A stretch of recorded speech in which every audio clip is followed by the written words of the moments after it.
itong ipakita ko sa inyo guys, ito yung front view video dahil umiyak yung bata. Pinutulok ko yung umiyak na bata kasi alam niyo, kung sa nakakaalam sa YouTube ay bawal talaga ang bata. At pinutulok ko yung iyak sa bata. At ito yung front view video para mapanood nyo. Ito ay nangyari sa Ayala, Cebu. Nag-viral noong December 7, 6 o'clock PM. Sinasabi nila na dahil nakapag-asawa ng foreigner, ang babaeng ito ay mata pobre. Sa sunod kong video ipakita ko sa inyo doon. Ang interview kasi doon sa kulungan doon sa Mapulo substation, sa police station na hindi siya nagsasalita doon, ilang oras siya inabangan para ma-interview. Hindi talaga siya anong maisasabi niya sa nangyari. Pero dahil ay Bisaya, ito, papanoorin lang ninyo, lalo na sa mga nakaintindi. Ito, panoorin niyo ang video ito, guys.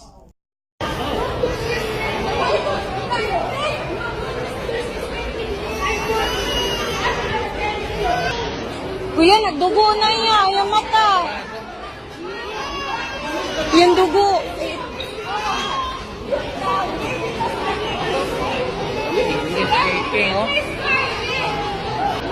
Bukan. Uy, nalang na inatay ko an. Tayo eh.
Makristo na siya bingkang ang babae. Hindi ba? Hindi. Nadugdugo ng mata.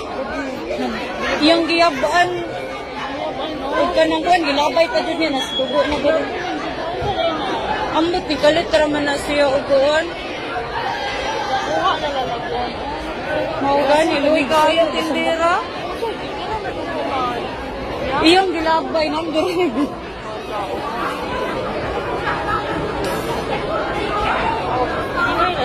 Nakasabot ka na siya doon. Ayan, siya, ang bari.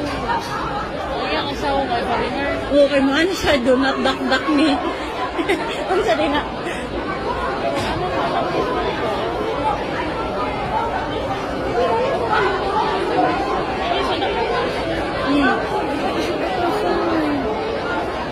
Labay-labay na.